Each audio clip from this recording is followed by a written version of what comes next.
it's Lisa sharing life stories with you. I haven't done a video like this in a long time, and it just shows you you're not alone in anything you do in life. And that's one of the main reasons I do make these videos, because a lot of people, I think that is a big thing where a lot of people feel alone. They feel like they're the only ones that are going through this. Nobody knows your pain, and that's the most furthest thing from the truth. Let me move here a little bit, because the way I'm sitting, the sun is starting to come out and shine in my face. We're supposed to have really bad winds here today in Michigan. There's going to be a wind advisory up till 9-10 o'clock tonight, and it's supposed to start around 11 a.m. this morning. That's why I told my co-worker, she's the sweetest person, I'm going to run to Family Dollar and get a paper towel and like rubbing. I need some rubbing alcohol here to clean my tablets and things in the car, and spray bottles. It would be nice to have some rubbing alcohol.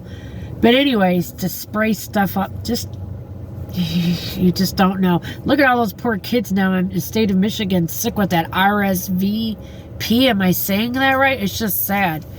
I need to dye my hair this week, but I'm letting my hair grow. I'm done with this real, it's just a little too short. I can have a short haircut, but this is a little bit much. And I've had it for like this for almost a year now, so it's time for something different. I don't even know if it's probably been a year. But anyways, I don't want to get off the subject. I'm good at getting off the subject. All right, what I want to talk about is, and I made one of those real quick, Harson's Island. My grandparents lived on the lake. My boss was nice enough. His wife is this real wonderful person. She gave me this, and I wish I could have fitted more of her clothes, but I gave them away for good use. But I love this jacket. It's really, really soft, and I know this isn't cheap, and it's really, really in good condition.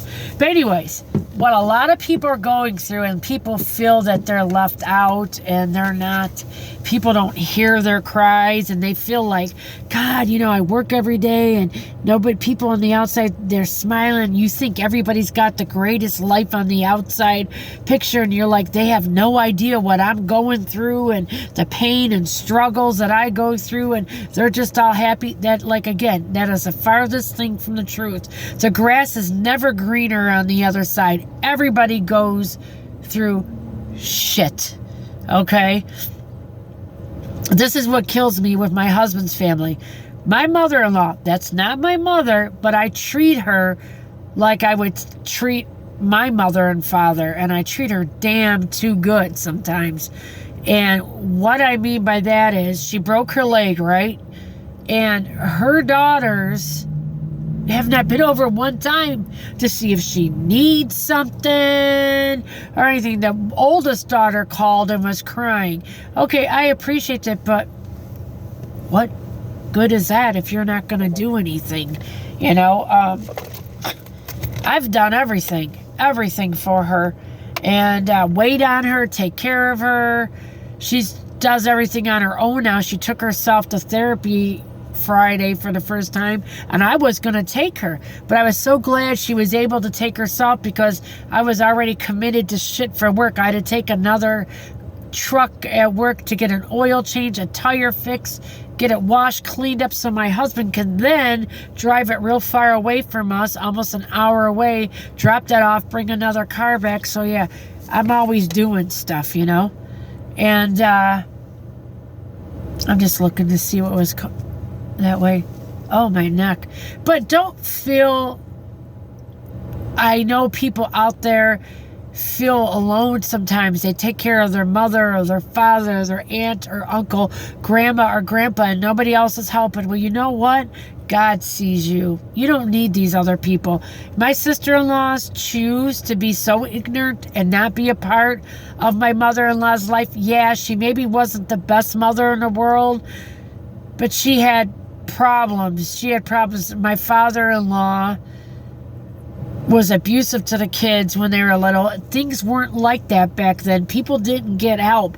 Everything was brushed under the rug when they grew up.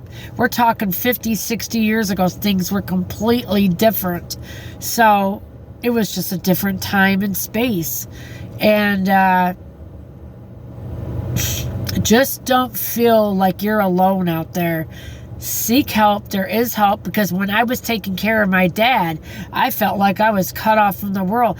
It was a lot. I was trying to take care of his whole household, and I got so wound up in that I didn't have enough time for him. And that's my biggest mistake. I wish I would have spent more quality time. If I could go back and change things. And everybody has regrets, and I guess that's just a part of it. I wish I could have spent more time with him, especially the week when I knew he was dying. I was just so worried about trying to keep him comfortable and do everything right by him. My dad was practically in a coma, and I'm getting him a haircut. I mean, it's just like I just wanted to do everything right by my dad. I just tried so hard by myself. I did everything. And that's where one time that I feel that I got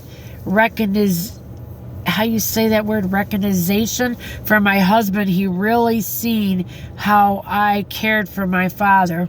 And I held my dad's hand till he took his last breath, and I kept telling him as I was crying through my tears, I go, Dad, you're at 30641 Palomino. I'm here with you. You're in your house. It's okay. It's okay.